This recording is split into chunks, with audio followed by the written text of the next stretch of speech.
Kontena kilang tersilap sil. Okey, macam mana anda nak buat sekiranya lah anda dapat situasi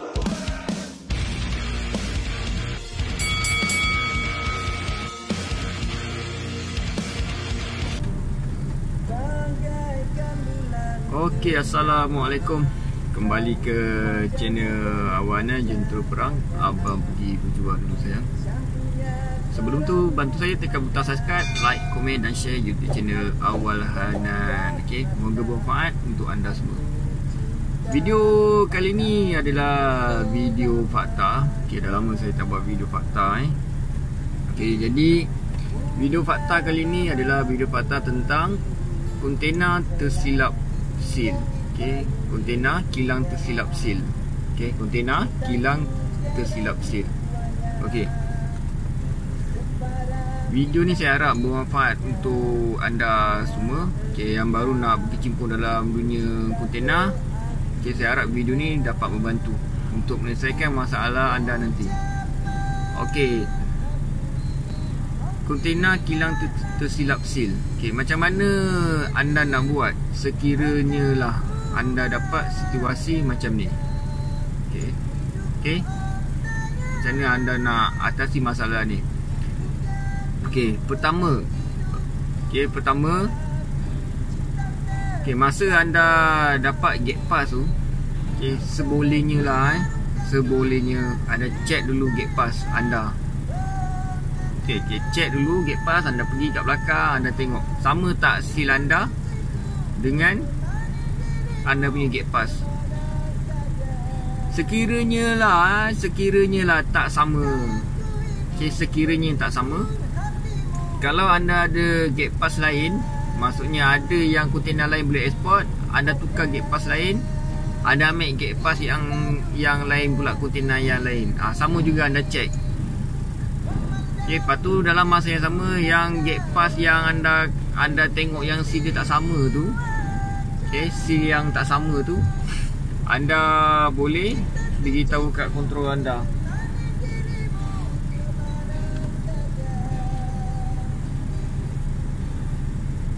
Anda boleh beritahu kat kontrol anda, okay, kontrol apa ini gate pass tak sama dengan seal, seal tak sama dengan gate pass. Okay, jadi nanti kontrol dia akan beritahu dekat kilang, dan kilang akan beritahu dekat liner lah.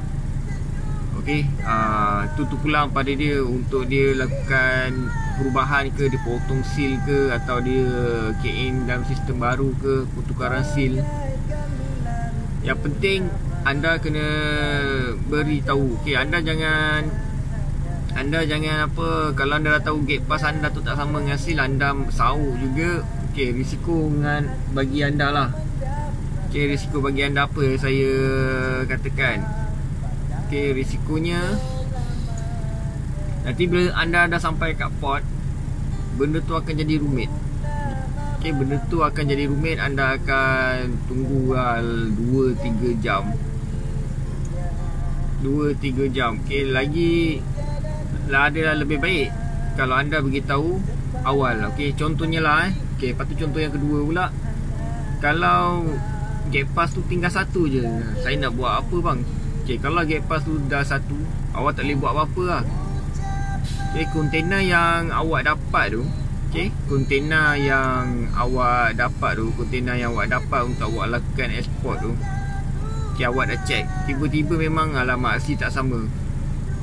Okay, seal tak sama dengan kontena memang ni. Jadi awak pun dah beritahu. Lepas tu nanti maklumkan dulu kat kontrol maklumkan dulu dekat kontrol. Nanti kontrol ni kira macam orang tengah lah untuk selesaikan masalah. Dia akan beritahu dekat kilang, nanti dia akan beritahu kat liner apa semua.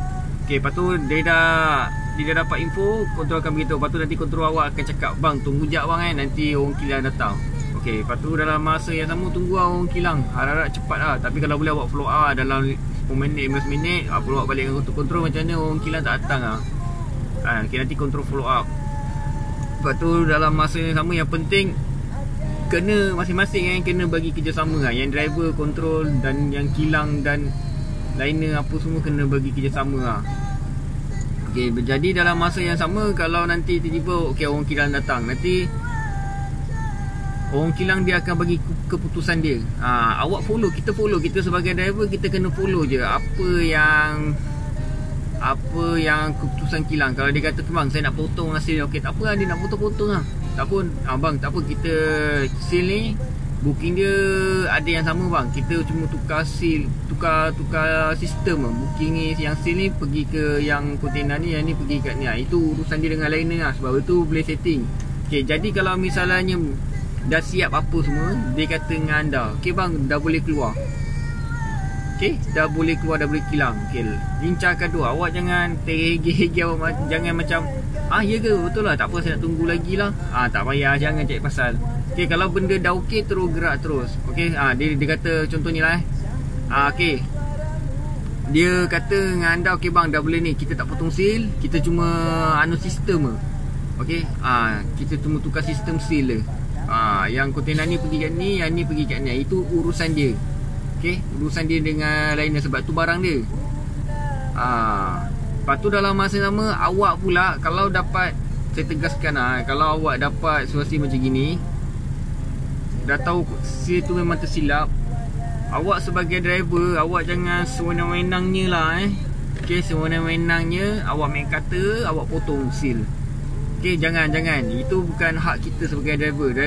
Kita sebagai driver, kita cuma pastikan barang yang kita hantar tu selamat hantar.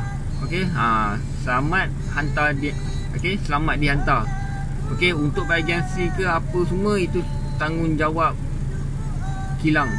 Okey, tugas kita cuma hantar dan ambil saja. Okey, pastikan selamat pergi dan balik je lah. Okey, dah bergantung juga pada kontainer apa semua. Okey, jadi kalau dapat situasi macam ni, awak janganlah potong seal kan. Macam dah silap tak apa lah, kau potongkan seal. Jangan.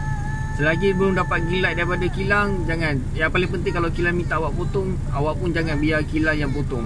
Kalau jadi apa-apa awak yang kena tuduh. Saya harap video ni bermanfaat untuk anda semua, dan saya bagi tip lah tip lah. Okay, tip. Kalau benda ni kita tak dapat jangka tau. Kadang-kadang kalau malam-malam tu banyak sangat kontainer tau. Okay, dah banyak sangat kontainer. Jadi kadang-kadang kita ni terlepas pandang tau. Okay, kita ni terlepas pandang. Jadi kalau boleh sangat-sangat, kita ni sebagai driver memang nak kena alert juga Okay, memang nak kena alert juga tentang gate pass. Okay, tentang gate pass kita yang kita dapat dekat guard tu, kita kena tengok juga kontainer kita sebelum kita tarik. Sebab apa, tak nak benda ni jadi macam ni. Kalau benda ni jadi, dah jadi rumit. Okay, ni kadang-kadang kira okey setengah jam, tapi kadang-kadang yang tak okey tu, bila masa tu menunggu untuk diselesaikan kan, 1 jam 2 jam. Kalau kena nasib tak baik, 1 jam 2 jam, kadang-kadang 3 jam. Okay, kalau dapat situasi macam ni, ada kontainer lain, tarik je lah kontainer lain. Okay, tak pun check dulu. Kadang-kadang benda ni dalam 10, kadang-kadang ada 1. Tapi ada lebih baik kita dapat gate pass, kita check. Okay, lepas tu baru kita tarik. Kalau tak, benda ni akan jadi panjang. Okay, saya harap video tentang kilang tersilap seal ni bermanfaat untuk anda semua. Dari saya, Awalan jadi terperang. Abang pergi berjuang dulu sayang. Assalamualaikum, sayang anda semua. Okay, bye.